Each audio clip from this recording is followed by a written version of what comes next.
Number 10 says, above z is equal to negative 0.4. So that would look something like this.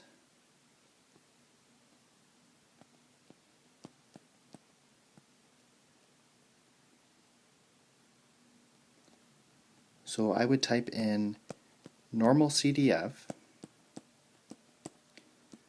My lower bound is negative 0.4, and my upper bound is infinity,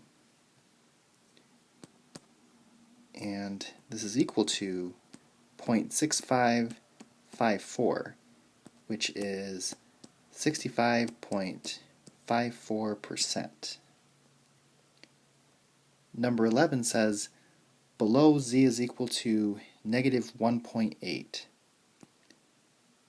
So that's going to look something like this.